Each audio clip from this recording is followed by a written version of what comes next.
Welcome to Midweek Mysteries, and thank you for being here. I am your host, Nick Ryan. I'd like to start the show by saying a huge thank you to our wonderful patrons. Your support and generosity is truly amazing, and it makes the podcast possible.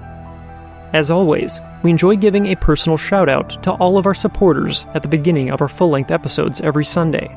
So, if you're a patron, be sure to tune in. Today's first midweek mystery comes to us from Kathy. Kathy's stories are called Red Eyeshine and On Two Legs.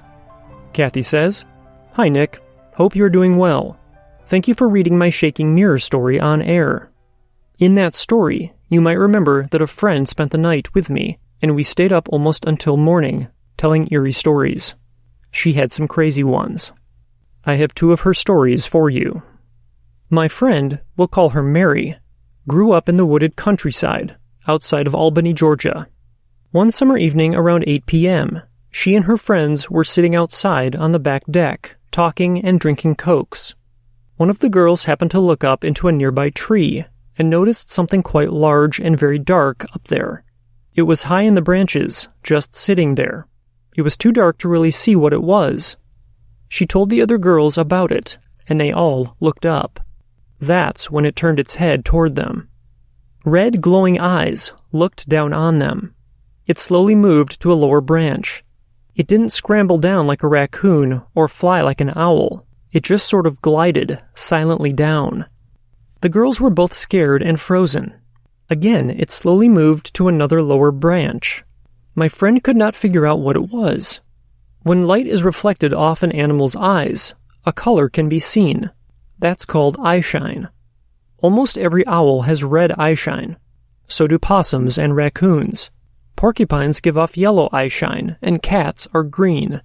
It was too big to be an owl, possum, or raccoon. It moved to another branch. That's when all the girls, without saying a word, jumped up and ran back into the house, locking the door behind them. She would see the thing up in the tree a few more times, but never waited around to see exactly what it was. Another story Mary told me was about the night she was staying at her cousin's house. They were around the same age, 12 at the time. They were in bed, talking and giggling when a silhouette appeared on the curtains covering the sliding glass door, about 12 feet away from them. The figure was backlit from the streetlight, and they could tell it was some sort of dog, a silhouette of a large dog. It walked from right to left, crossing the length of the sliding glass door. The girls became quiet and watched it. When it got to the other side of the door, it stood up on two legs and looked like it was trying to open it. Mary said she was terrified and asked her cousin, in the tiniest of whispers, if the door was locked. Her cousin couldn't remember. The thing stood there for what seemed like hours. Its front paw, now hand, was moving the door handle, attempting to get in. After a few minutes, it gave up, and the girls watched it walk away, on two legs. Thank you, Kathy. Our next midweek mystery comes from Travis. Travis says, "A couple years ago, I was staying with my grandma for the summer.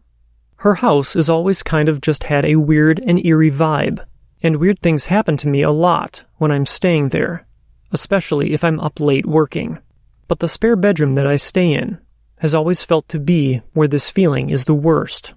But this one particular night, I was asleep, and then I woke up for no apparent reason.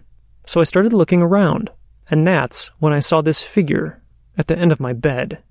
It wasn't in the shape of a person. It was more of a dark mass, almost like smoke, but I couldn't see through it. Once I saw it, the whole feeling in the room changed, and it just felt dark and bad, and I tried to get up and leave the room, but I couldn't.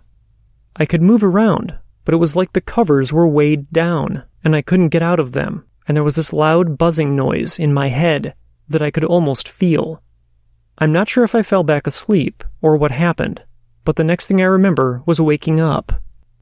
The next night, I ended up staying in that room again, and I woke up to that buzzing noise and dark feeling again. This time I was lying perfectly on my side, and I tried moving, but I couldn't. The covers felt even tighter this time. After a few minutes, I began to feel like something was behind me, but I couldn't look to see it. I tried screaming, but I couldn't open my mouth either. So in my head, I asked if anyone was out there, and over the buzzing, I could hear some really deep and dark voice saying something that to me sounded like a yes. I was scared to death at this point, and not knowing what to do, I asked why it was here, and I remembered vividly that same voice saying, "Because of you." After it said this, I felt two hands reach out and grab my back and try to close its hands tightly. I'm not sure what caused what to happen next, but for some reason I remember hearing my grandma walking down the hall and stopping at my door, and when she stopped at my door, I felt the hands let go, and the buzzing stopped, and I fell back onto my back. I was too frightened to move, so I just laid there. I eventually fell back to sleep, but when I woke up that next morning, I could see a faint yellow bruise on my back where the hands had touched me, and I knew for a fact that they were not there the night before.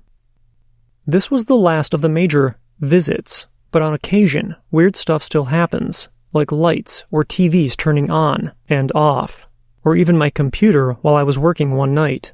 But sometimes I still feel like I'm being watched in that house, especially in that bedroom, and I've always wondered what that thing was, and if it meant me any harm. I've had a few other encounters as well, one in particular involving a Ouija board. Thank you for reading this. Travis. Our last midweek mystery is not so much of a story, but more of a recommendation from one of our listeners. It has to do with alien abduction and a possible defense measure that abductees can take in order to free themselves from this terrifying phenomenon. This method is outlined in a book, but I'd like to preface this story by saying that I have not read this book, and I cannot attest to the validity of its contents, and therefore I cannot personally recommend it. This is simply a recommendation from a concerned listener. This story comes from Tevi. Tevi says, "Hi, Nick. I discovered your podcast on luminarypodcasts.com. I thought I had heard it all until I listened to your podcast. There are several topics that I filed in the back of my mind. One topic that resurfaced in my awareness was about alien abduction. It was mentioned in 2 separate episodes of your podcast. The first one was about the missing pilot and the mysterious metallic scraping sound heard over the radio. And the second episode was a listener's recognition of that sound being aliens communicating because she occasionally got abducted. It was heartbreaking to hear that she had no way of escaping the abductions. I've heard about that helplessness regarding past abduction stories as well. It's heartbreaking because normally people have some sort of escape route from the paranormal, such as prayer, or by avoiding the hotspot, etc. Luckily, though, I have found out recently that there is an escape route. I was watching an interview with an alien channeler named Daryl Anka, who channels a very high alien named Bashar, high meaning spiritually advanced. Daryl has mainly talked about high concepts, but he quickly touched on alien abduction. He said that one time he had a friend who was about to be abducted by an alien in the other room, and Daryl felt the peripheral paralyzing effect. Daryl said that despite the paralyzing effect, when he moved one of his fingers, it broke the paralyzing energy field, which prevented the alien from abducting his friend again. That was good news to me. I couldn't find any other information about him talking more deeply about it, but what I did find was something valuable on Amazon.com. They had a well-researched book called How to Defend Yourself Against Alien Abduction. I started reading the sample, and I will purchase it just so I know how to escape. In the book, they also talked about moving one finger to break the paralysis, and the immediate disappearance of the alien after. There are many other techniques as well, and when combined, can increase the chance of them leaving abductees alone. I hope you relay this message to your listeners as a safety precaution, and as some sort of hope for those stuck in this predicament. Thank you, Tevi.